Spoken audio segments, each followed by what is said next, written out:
안녕하십니까. 공인중개사법령 및 중개실무 강사 한병용입니다. 지금부터 이제 그 동형 모의고사를 이제 이번부터 시작을 하는데요. 동형 모의고사는 총 4회 분량으로 이루어져 있고요.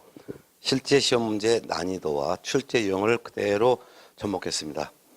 따라서 출제 유형도 같고 문제 수준도 똑같고 거의 출제가 되는 내용으로 중심으로 문제를 냈습니다. 따라서 동형 모의고사를 통해서 여러분들이 지금까지 공부했던 내용을 종합적으로 이해도 하고 암기가 덜 된 부분은 암기도 하고 그래서 외울 거는 확실히 정리하면서 정리를 하시는 시간이 되겠습니다.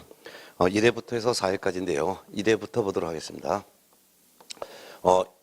공인중개사법령 및 중개실무는 긍정형, 부정형, 그다음에 박스형, 그다음에 이제 계산형 이렇게 4가지 유형으로 문제가 출제가 됩니다. 그 중에서 긍정형과 부정형은 합쳐서 서술식 지문으로 해서 약 한 28문제 내지 30문제가 출제되고, 박스형의 문제로다가 8문제에서 10문제가 출제되고, 계산 문제가 1문제가 나와서 많이 나올 때 이제 2문제가 나오고, 이렇게 해서 종합적으로 보면 정리하면 총 40문제가 되겠죠. 작년 그 27회 시험을 보게 되면 박스형의 문제가 11문제가 나왔고, 계산 문제가 1문제가 나오고 해서 총 이제 긍정형과 부정형에서 28문제가 이렇게 나왔습니다. 그래서 큰 무리 없이 이제 이렇게 이제 준비하시면 될 테고, 출제 유형에 따라서 저도 문제를 이런 수준으로 문제를 냈습니다. 그럼 1번부터 한번 좀 풀어볼까요? 네, 1번. 공인중개사법령과 관련한 설명인데요. 틀린 것은 1번 중개업의 출발은 객주라고 볼 수 있죠. 그렇지만 독자적인 부동산 소개업자는 각회라고 볼 수가 있습니다. 네, 맞습니다. 우리나라 부동산 중개업의 시작은 객주에서 시작했죠. 고려시대 때. 그렇지만 이제 객주로부터 독립하여 부동산만 전문적으로 부동산 소개업을 하는 그 최초의 부동산 소개업자가 바로 조선시대부터 나온 각회라고 볼 수 있습니다. 각회를 다른 말로는 집주름 또는 집거간 또는 가거간이라고도 하겠습니다. 옳은 말이죠. 2번 중개계약은 사법상 계약이죠. 즉 사인 간에 체결된 계약이죠. 의뢰인과 개공 간에 체결된 계약이 바로 이제 중개계약이니까 중개계약은 사법상 계약입니다. 그리고 근데 중개계약은 이제 법률행위에 해당하죠. 계약은 전부 다 법률행위입니다. 그런데 중개행위는 거래 당사자 간의 매매 등 법률행위가 용이하게 성립할 수 있도록 조력하고 주선하는 사실행위에 해당합니다. 맞죠?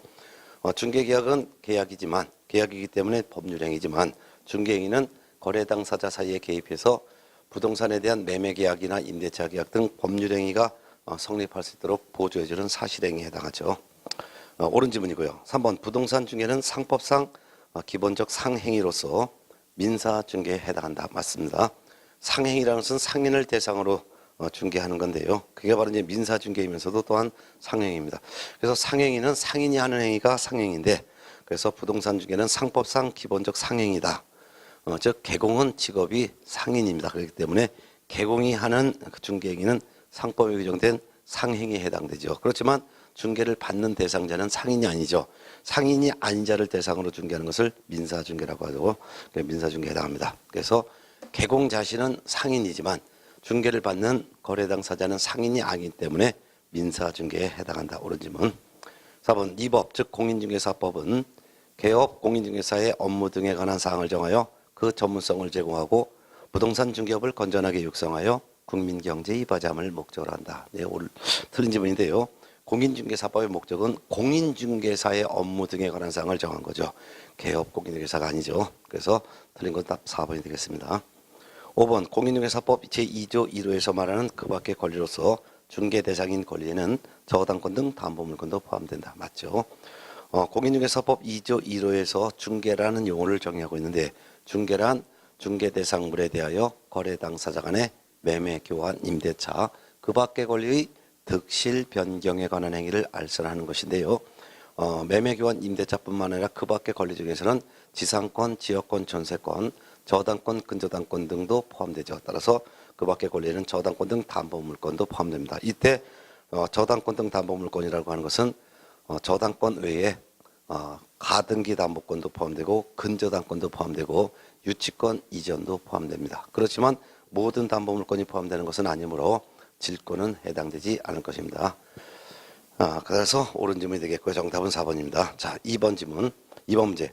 공인중개사법에서 사용하고 있는 용어의 정의에 관한 기술 중 옳은 것은 1번 중개라함은 이 법 제3조 규정에 의한 중개 대상물에 대하여 거래 당사자 간의 매매, 교환, 임대차, 그 밖의 권리의 득실 변경에 관한 행위의 알선을 업으로 하는 것을 말한다. 알선하는 것을 말하죠. 업으로 하면 중개업이 되겠습니다. 그래서 알선하는 것을 말한다 라고 해야 됩니다. 2번 중개업이라 하면 중개사무소 개설 등록을 한 후 다른 사람의 의뢰에 의하여 일정한 보수를 받고 중개를 업으로 하는 것만을 말한다. 들었습니다. 중개업은 중개사무소 개설 등록을 하였건 또는 중개사무소 개설 등록을 하지 않았건 다른 사람의 의뢰에 의하여 일정한 보수를 받고 중개를 업으로 하는 것을 말합니다. 따라서 등록을 한 후 중개업을 하는 것만을 말하는 것이 아니라 등록을 하였건 하지 않았건 다른 사람의 의뢰에 의하여 일정한 보수를 받고 중개를 업으로 하는 것은 전부 중개업이 되겠죠. 3번 개업 공인중개사람은 이 법에 의하여 중개사무소에 개설 등록을 한 공인중개사만을 말한다. 들었습니다. 개업 공인중개사의 종류는 법인인 개업 공인중개사, 공인중개사인 개업 공인중개사, 법부 직6조 2항에 규정된 개업 공인중개사 이렇게 세 종류가 있죠.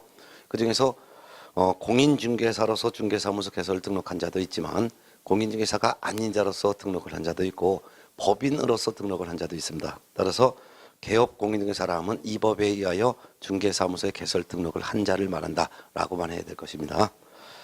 그 다음에 4번 중개보존이라 함은 공인중개사가 아닌 자로서 개업 공인중개사에 소속이 되어 중개 업무를 수행하거나 중개 대상물에 대한 현장 안내 및 일반 서무 등 개업 공인중개사의 중개 업무와 관련된 단순한 업무를 보조하는 자를 말한다. 예, 틀렸습니다. 중개보존은 중개 업무 수행할 권한이 없습니다. 따라서 맞게 하려면 중개보존이라 함은 공인중개사가 아닌 자로서 개업 공인중개사에 소속되어 중개 대상물에 대한 현장 안내 및 일반 서무 등 개업 공인중개사의 중개 업무와 관련된 단순한 업무를 보조하는 자를 말한다 라고 해야 되겠죠. 중개 업무는 수행할 수가 없습니다. 5번 소속 공인중개사람은 개업 공인중개사에 소속된 공인중개사 가로 열고 개업 공인중개사인 법인의 사원 또는 임원으로서 공인중개사인 자를 포함한다. 맞죠? 가로 닫고로서 중개 업무를 수행하거나 개업 공인중개사의 중개 업무를 보조하는 자를 말한다. 옳은 지문이죠. 정답은 5번이 되겠습니다. 자, 1번과 2번 지문은 중개에 관련된 기본적인 개념과 용어의 정의인데요. 해마다 1번과 2번에서는 한 문제가 출제가 됩니다. 네. 그 다음에 이제 3번 문제는 중개 대상물에 대한 내용인데 한 문제가 별도로 매년 출제됩니다. 3번 공인중개사법령상 중개 대상물에 대한 설명 중에서 옳은 것은 몇 개인가? 기억번 이 법은 이 법상 중개 대상물은 민법상 부동산과 모든 준부동산을 포함한다. 들렸는데요. 민법상 부동산과 일부 준부동산을 포함합니다. 그 이유가 이 법상 중개 대상물은 5가지인데요. 토지, 건축물, 그 밖의 토지 정착물. 이 2가지는 민법상 부동산이고요. 그 외에 임목, 공장재단, 광업재단이 포함됩니다. 따라서 임목, 공장재단, 광업재단은 준부동산인데요. 준부동산 중에서 중개대상물이 되는 준부동산은 임목, 공장재단, 광업재단 3가지밖에 없습니다. 따라서 준부동산이라 하더라도 어업재단이나 항만 운송사업재단이나 또는 자동차, 선박, 또는 중장비 등은 등기 또는 등록이란 방법으로 공시가 되어 있어서 준부동산에는 해당하지만 그렇지만 중개 대상물로 규정은 되어 있지 않습니다. 따라서 기억번호 틀렸죠. 니은번 이 법상 중개 대상물인 건축물은 건축법상의 건축물로 한정된다. 틀렸죠. 민법상 건축물로 한정되죠. 그 다음에 디귿번 특정된 동호수가 지정되어 입주자로 선정된 지위를 가리키는 분양권은 장래의 건물로서 중개 대상물이 된다. 옳은 질문이죠. 그 다음에 이제 리을번 아파트 추첨기일에 신청을 하여 당첨이 되면 아파트의 분양 예정자로 선정될 수 있는 지위를 가리키는 데 불과한 입주권은 이거는 중개 대상물이라고 볼 수가 없습니다. 했는데요. 아파트 추첨기일에 신청을 하여 당첨이 된다면 아파트의 분양 예정자로 선정될 수 있는 지위를 가리키는 데 불과한 입주권 요거는 이제 물딱지라고 볼 수 있겠죠. 그렇기 때문에 요거는 중개대상물을 볼 수가 없겠습니다. 맞죠? 예. 그 다음에 미음번 임목에 관한 법률에 따른 임목과 명인 방법을 갖춘 수모에 따른 중개대상물로 볼 수가 있다. 맞죠? 특히 임목에 관한 법률에 따른 임목은 소유권, 저당권의 대상이 되지만 근데 수목의 집단. 근데 명인 방법을 갖춘 수목 집단은 등기라는 방법을 공시가 되어 있지 않고 명인 방법이기 때문에 소유권의 대상만 되죠. 그렇지만 임목이나 명인 방법 갖춘 수목 집단이나 전부 다 중개 대상으로는 됩니다.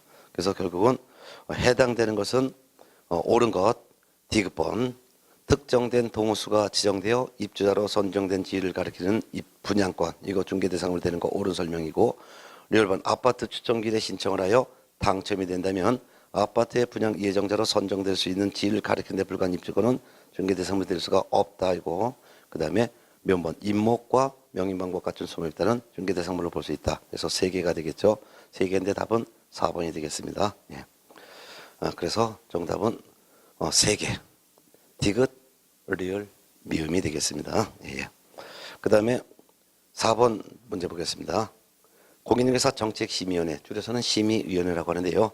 심의위원회에 관한 설명 중에서 옳은 것은 1번 공인중개사의 업무에 관한 사항을 심의하기 위해서 국토교통부에 심의위원회를 두어야 한다? 두어야 되는 것은 아니고 둘 수 있다라고 해야 되겠죠.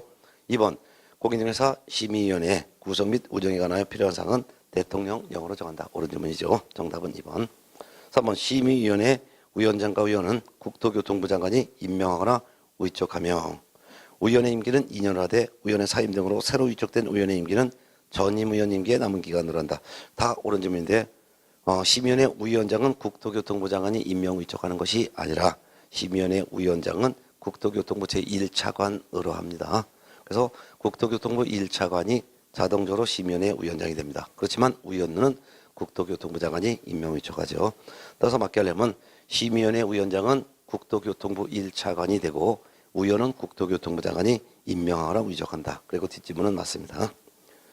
그 다음에 이제 4번 심의위원회에 심의위원회 사무를 처리할 간사 1명을 두되 간사는 국토교통부에 소속된 공무원 중에서 국토교통부 장관이 지명한다. 아니죠. 간사는 위원장이 심의위원회 위원장이 지명합니다.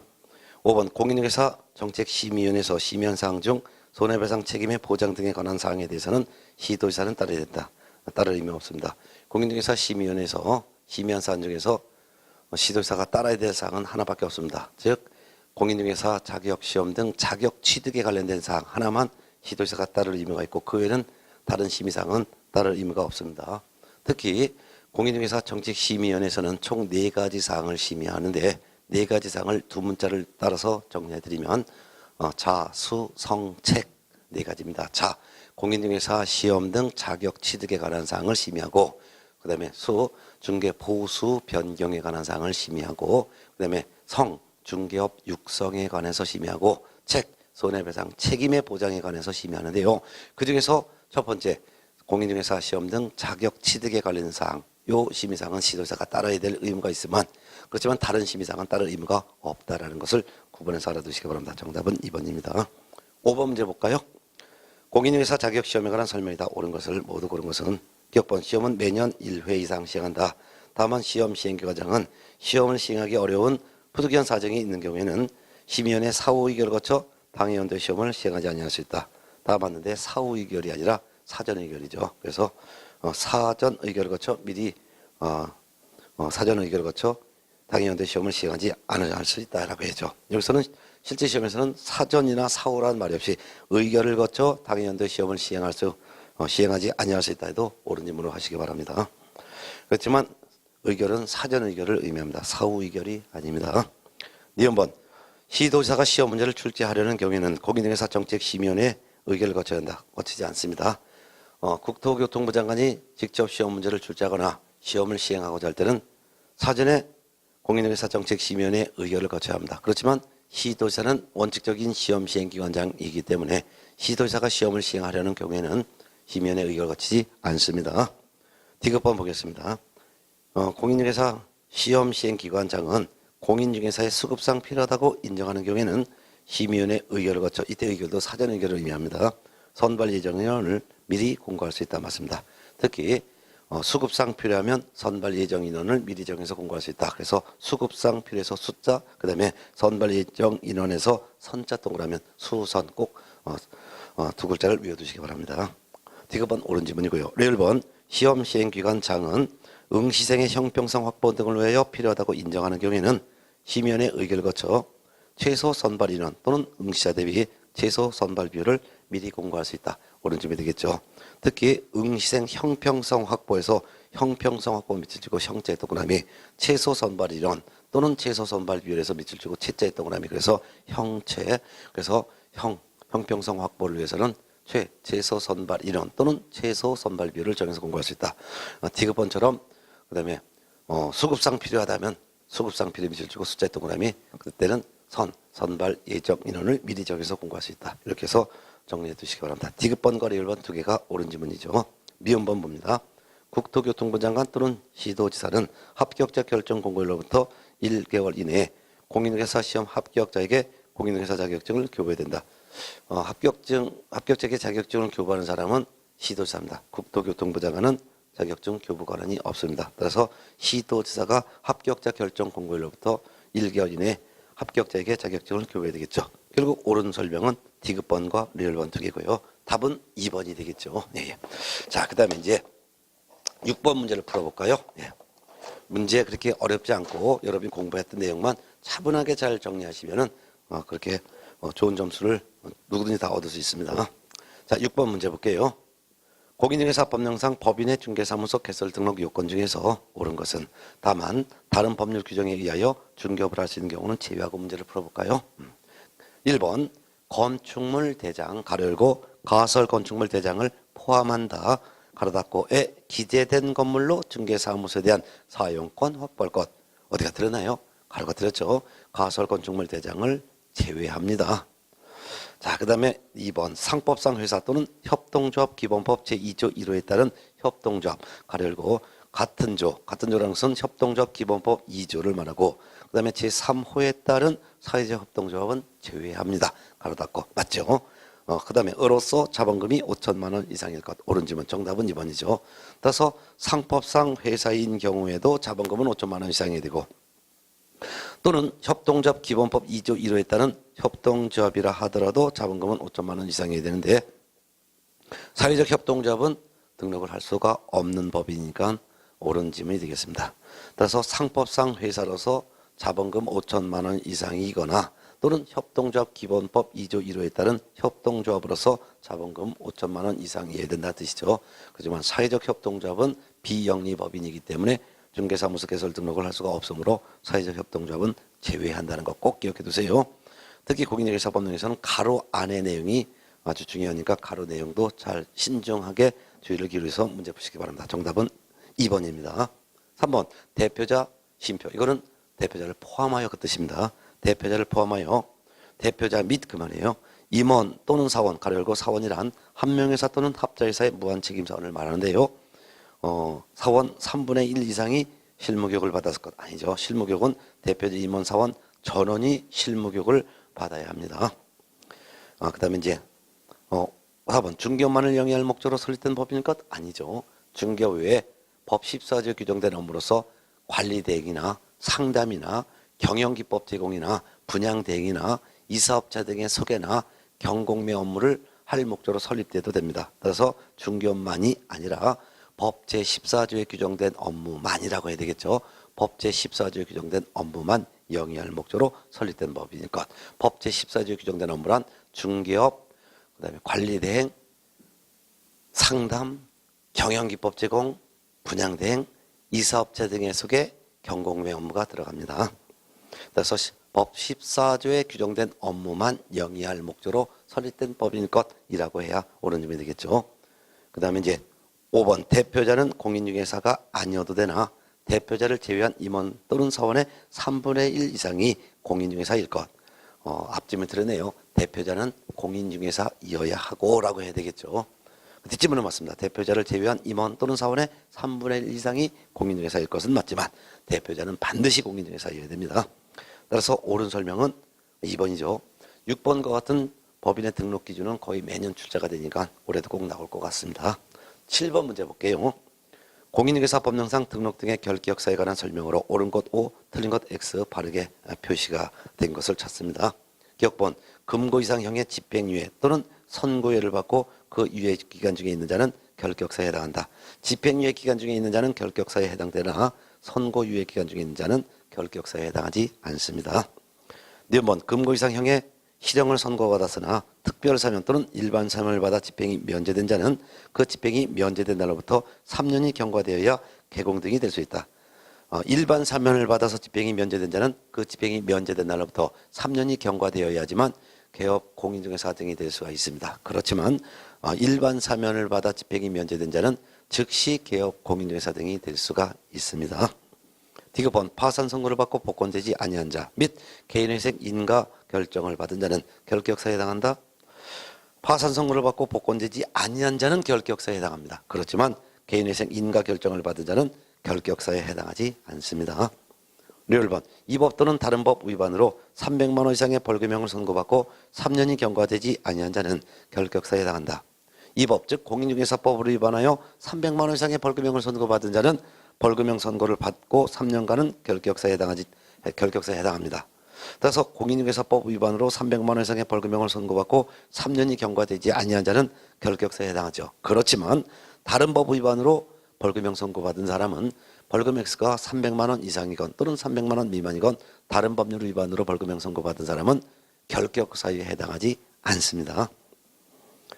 그 다음에 미연번 개업 공인중개사가 소속 공인중개사의 이 법 위반 행위로 인하여 양벌 규정이 적용되어 300만 원 이상의 벌금형을 선고받고 받은 경우에는 3년간 결격사유가 적용된다? 적용되지 않습니다. 직접 공인중개사법으로 위반하여 300만 원 이상의 벌금형을 선고받은 자는 벌금형 선고받은 후 3년간 결격사에 해당합니다. 그렇지만 개업 공인중개사가 직접 공인중개사법으로 위반한 것이 아니라 개업 공인중개사가 고용한 소속 공인중개사 또는 중개보조원 또는 법인인 개업 공인중개사의 사원 임원 이와 같이 소속 공인중개사 중개보조원 또는 사원 임원의 공인중개사법 위반 행위로 인하여 이들을 고용한 개업 공인중개사에게 벌금형이 선고받았을 때는 그 벌금 액수가 300만 원 이상이건 또는 미만이건 개업 공인중개사에게는 벌금형 선고 후 3년간의 결격사유는 전혀 적용되지 않습니다. 예. 결국 기억번부터 미연까지 다 틀린 설명이 되겠죠. 옳은 것은 없습니다. 따라서 정답은 1번이 되겠죠. 자, 그래서 7번은 특히 결격사유도 매년 나오는데 특히 결격사유 파트에서 계속 매년 출제되는 파트 중에서도 특히 주의할 사항들을 지문을 정리해 드렸습니다. 자, 그 다음에 이제 8번 문제 볼게요. 공인중개사법령상 개업 공인중개사의 고용인, 즉 소속 공인중개사 중개보존을 말합니다. 에 관한 설명 중 옳은 것은 1번 중개보존을 고용한 경우에는 실무교육을 받게 한 후, 그 다음에 소속 공인중개사를 고용한 경우에는 연수교육을 받게 한 후 업무 개시 전까지 신고해야 된다. 자, 개업 공인중개사가 소속 공인중개사 또는 중개보존을 고용했을 때 업무 개시 전에 등록관청에 고용 신고를 해야 되는 건 맞습니다. 그렇지만 소속 공인중개사에게는 무슨 교육? 실무교육. 중개보조원에게는 직무교육. 그래서 중개보조원을 고용한 경우에는 직무교육을 받게 한 후, 소속 공인중개사를 고용한 경우에는 실무교육을 받게 한 후 업무 개시 전까지 등록관청에 신고해야 되겠죠. 교육을 종류가 틀렸습니다. 그 다음에 2번 중개보조원과의 고용관계가 종료한 경우에는 고용관계가 종료된 날부터 10일 이내에 시도지사에게 신고된다. 자, 고용관계가 종료되면 고용관계가 종료된 날로부터 10일 이내 신고해야 되는 건 맞지만 신고는 시도지사에게 신고하는 것이 아니라 등록관청에 신고해야 되겠죠. 3번 외국인을 소속 공인중개사로 고용한 경우 고용신고서에는 외국인이 등록 등 결격사에 해당하지 아니함을 증명하는 서류와 공인중개사 자격증 사본을 첨부해야 된다.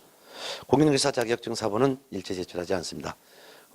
외국인을 별도로 고용하여 고용신고할 때는 외국인이 등록 등 결격사에 해당하지 아니함을 증명하는 서류를 첨부하여 등록관청에 제출해야 되죠. 그렇지만 소속 공인중개사에 대한 고용신고할 때 공인중개사 자격증 사본 자체를 제출하지 않습니다. 그 이유는 고용신고받은 등록관청이 그 소속 공인중개사의 자격 확인을 직접 시도지사에게 확인해달라고 요청을 해야 되기 때문입니다. 따라서 외국인을 고용했을 때는 결격사유에 해당하지 아니함을 증명하는 서류만 첨부할 뿐 그 외국인의 자격증 사본은 첨부하지 않습니다. 4번 고용신고서에는 교육수료증 사본을 첨부해야 하므로 고용신고는 전자문서로 할 수 없다. 들었습니다. 고용신고할 때 교육수료증 사본 첨부하지 않습니다. 또한 고용신고는 전자문서로 할 수가 있습니다. 고용신고할 때는 원칙적으로 첨부하는 서류가 없습니다. 따라서 우리나라 소공이나 보조원을 고용했을 때 고용신고서만 제출하고 별도로 첨부하는 서류는 아무것도 없습니다.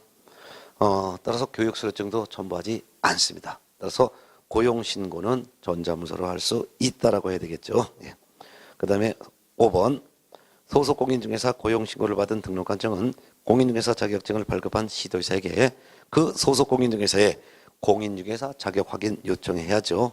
그뿐만 아니라 결격 사유에 해당하는지 그리고 교육 수료 여부도 확인을 해야 됩니다. 그래서 결격 사유 및 교육 수료 여부 두 가지를 다 또한 확인해야 될 것입니다. 맞습니다. 정답은 5번입니다.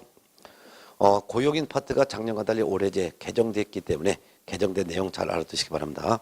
올해 새로 신설 개정된 것은 외국인을 고용하였을 때 신고할 때는 외국인이 결격사에 해당하지 아니함을 증명하는 서를 첨부해야 된다는 게 작년과 달리 하나 추가된 사항이고요. 또한 고용신고를 받은 등록관청은 소속공인중개사 중개보존이 해당되는 교육을 이수했는지 여부도 확인해야 되고 결격사에 해당한지 여부도 직접 등록관청이 확인해야 된다는 내용이 올해 새로 추가된 내용이 되겠습니다. 네, 정답은 5번입니다. 자, 9번 문제를 보도록 하겠습니다. 공인중개사 법령상 개업공인중개사의 업무 범위에 관한 설명 중에서 틀린 것은 1번 법인 가르고 법인의 분사무소를 포함한 법인 및 공인중개사인 개업공인중개사의 업무지역은 전국이 되겠습니다. 맞습니다.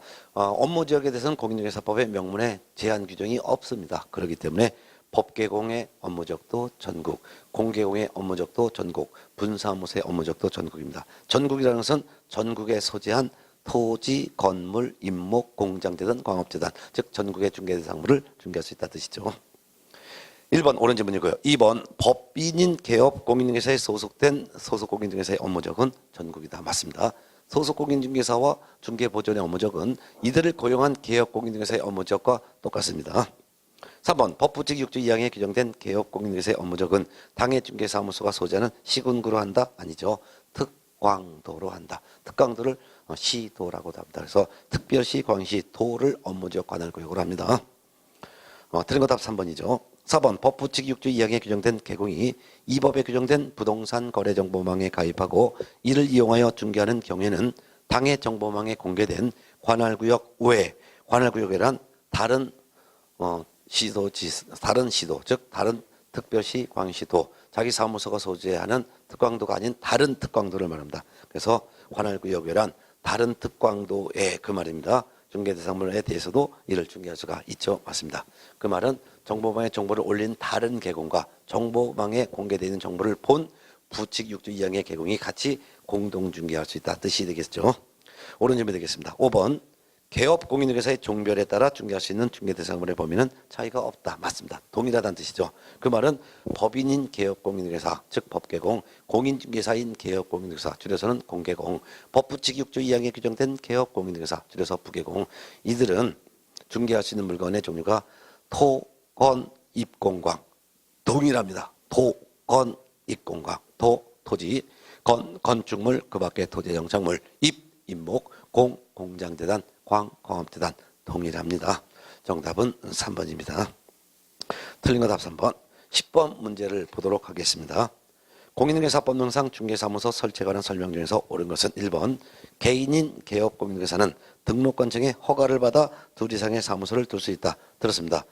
둘 이상의 사무소를 둘 수 있는 개업공인사는 법인인 개업공인중개사의 하나입니다. 법인인 개업공인사는 주된 사무소가 소재하는 시군구를 제외한 다른 시군구 지역에 분사무소를 하나씩 둘 수가 있습니다.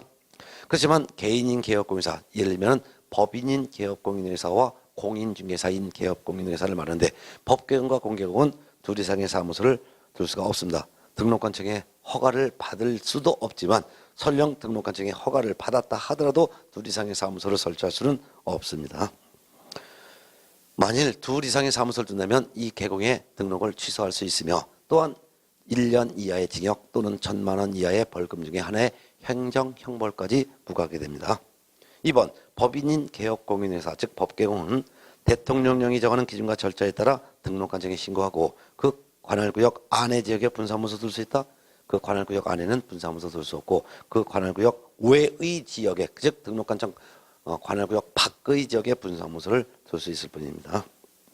3번 법인인 개업공인회사의 분사무소는 주된 사무소가 소재하는 시군구를 포함한 시군구별로 설치할 수 있으나 시군구별로 한 개소를 둘 수 시군구별로 한개소를 초과할 수 없다. 자, 앞지문이 들었습니다. 법인 개업공인회사의 분사무소는 주된 사무소가 소지하는 시군구를 제외한 시군구별로만 설치할 수 있습니다. 포함이 아니라 제외한이라고 해야죠. 제외. 그 다음에 4번 질문. 법인인 개업공인회사는 천막 그 밖에 이동이 용이한 임시중개소물을 설치해서는 안 된다. 맞죠? 이 천막 그 밖에 이동이 용이한 임시시설물은 법개공뿐만 아니라 공개공, 부개공도 설치해서는 안 됩니다. 법개공은 이렇게 나와도 맞는 말이에요. 공개공은 해도 맞는 말이에요. 부개공은 해도 옳은 질문이 되겠습니다. 정답은 4번. 5번 질문. 개업공인회사가 천막 등 임시시설물을 설치한 경우에는 등록을 취소해야 한다. 등록을 취소해야 되는 것은 아니고 등록 취소할 수 있다라고 해야 되겠죠. 뿐만 아니라 1년 이하의 징역 또는 1,000만 원 이하의 벌금형의 형사처벌도 부과합니다. 따라서 둘 이상의 중개사무소를 둔 개업공인회사와 천막 등 이동이 용이한 임시중개시설물을 설치한 개업공인회사에 대한 제재 내용은 두 가지인데 똑같습니다. 등록을 취소할 수 있다. 또한 1년 이하의 징역 또는 1,000만 원 이하의 벌금 중에 하나의 행정형벌까지 부과한다. 옳은 설명은 이제 4번이었습니다. 이 분사무소에 대한 내용은 거의 매년 출제가 되니까 올해도 출제가 될 거예요. 8번과 10번 문제는 거의 나올 겁니다. 지금 1회 문제를 풀고 있는데요. 1회 문제 40문제 중에서 이와 유사한 문제가 한 6, 70% 이상은 그대로 출제가 될 것입니다. 11번 문제 보겠습니다.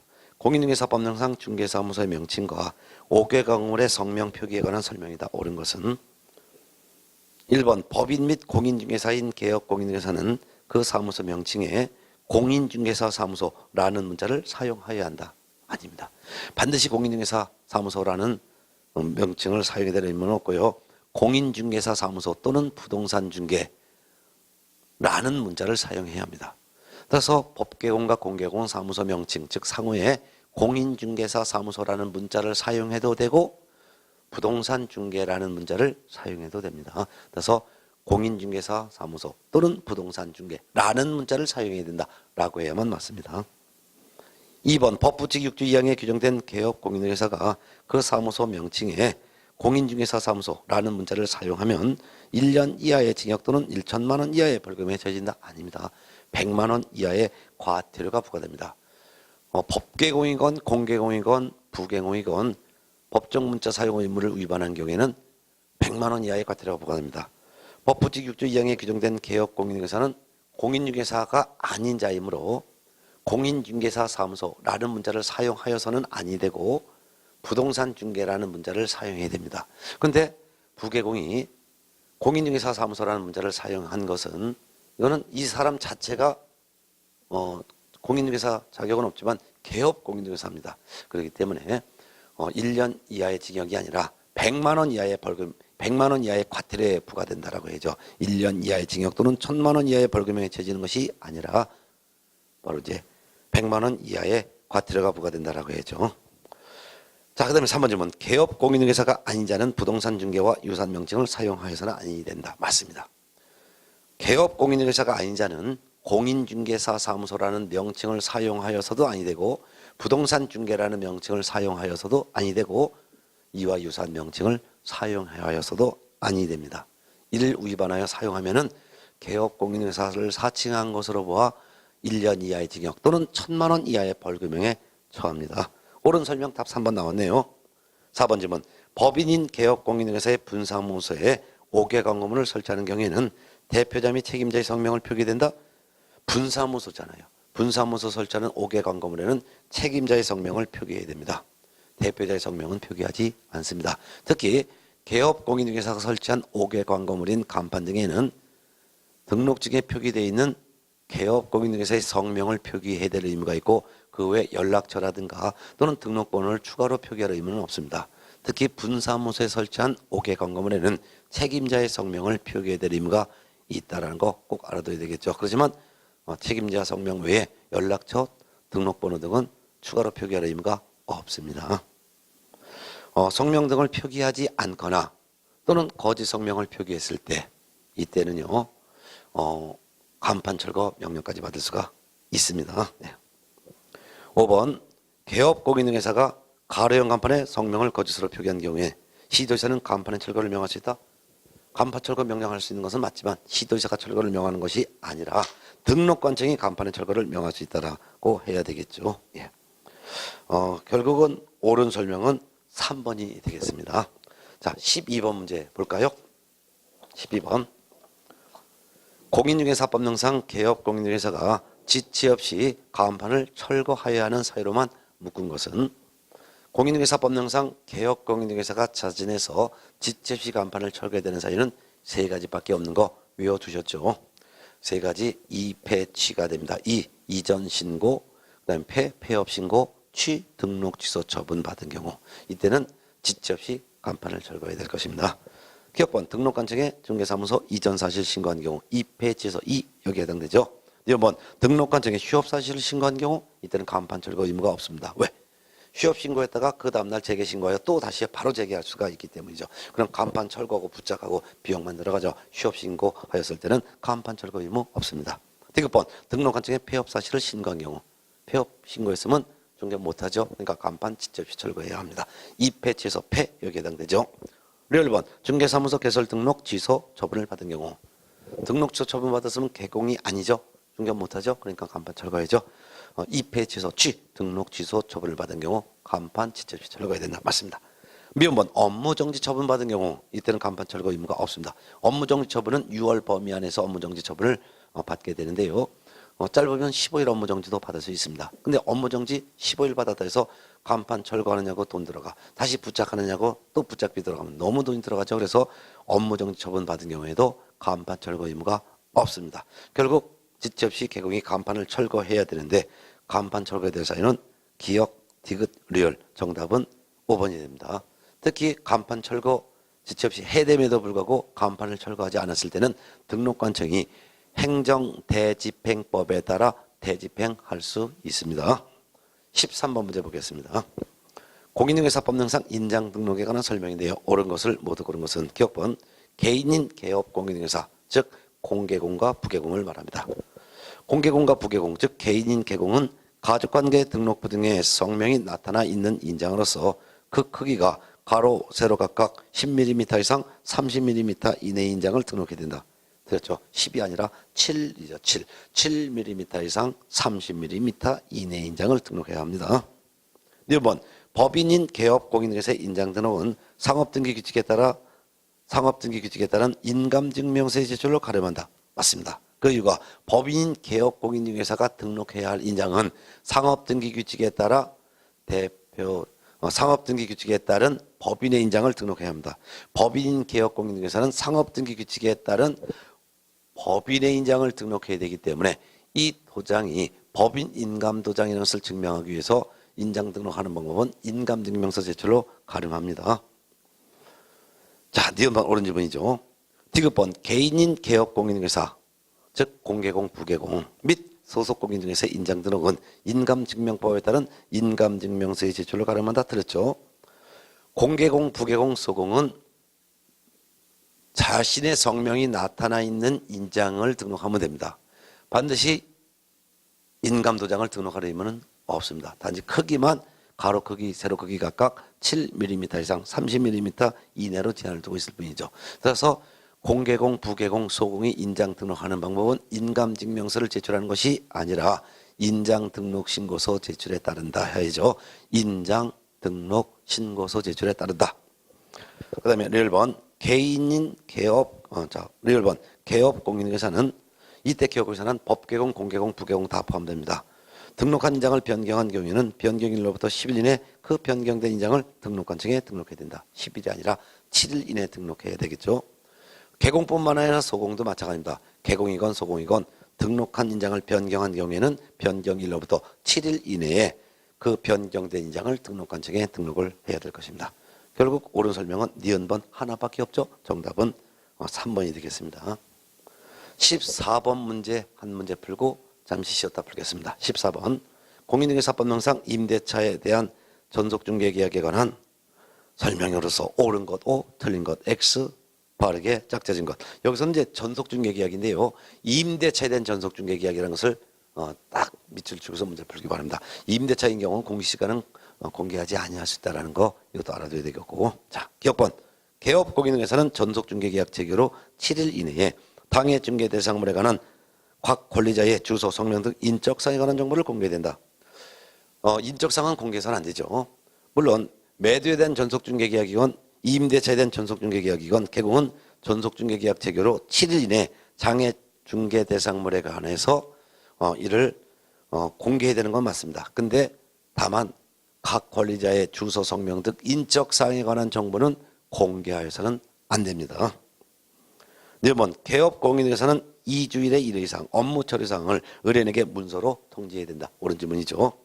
디귿번 전속중개계약을 체결한 중개 의뢰인이 그 유효기간 내에 스스로 발견한 상대방과 직접 매매계약을 체결한 경우에도 그 매매계약은 효력이 있다. 맞습니다. 다만 이 경우에는 의뢰인은 전속개업공인중개사에게 중개보수 50% 범위 안에서 개공에 소요된 비용을 지불할 의무가 있습니다. 자, 디귿번 맞고요. 리을번 거래 예정 금액 및 공시지가는 공개하지 아니할 수 있다. 공시지가는 임대차의 경우 공개하지 아니할 수 있습니다. 이것이 공시지가는 공개하지 아니할 수 있으나 그렇지만 거래 예정 금액은 반드시 공개해야 될 사항에 포함되는 거죠. 자, 이것이 전속중개계약을 체결한 개업공인중개사는 의뢰인의 비공개 요청이 있다면 공개하지 말아야 되는데 비공개 요청이 별도로 없다면 정보를 공개해야 됩니다. 공개는 전속중개계약 체결 후 7일 이내, 공개하는 매체는 부동산 거래정보망 또는 일간신문에, 공개해야 될 내용은 7가지, 기, 상, 지, 권, 공, 거, 시. 기, 중개대상물의 기본적인 사항으로서 중개대상물의 종류, 소재지, 지번, 면적. 그 다음에 상, 중개대상물의 상태로서 벽면, 도배 상태, 수도, 전기, 가스, 오수, 폐수, 쓰레기 처리 등의 시설 상태. 지로서는 입지와 환경 조건. 입지 조건이란 도로 및 대중교통 수단과의 연계성, 시장, 학교 등과의 근접성을 우리는 입지 조건이라고 하고 그 입지 조건도 공개해야 되지만 환경 조건으로서 일조, 소음, 진동도 공개해야 됩니다. 그 다음에 이제 권으로서 소유권, 전세권, 저당권 등 권리관계를 공개해야 됩니다. 다만 각 권리자의 주소, 성명 등 인적사항에 관한 정보는 공개하여서는 아니 되죠. 공법상 이용 제한 및 거래 규제에 관한 사항을 공개해야 되며 거래 예정 금액을 공개해야 됩니다.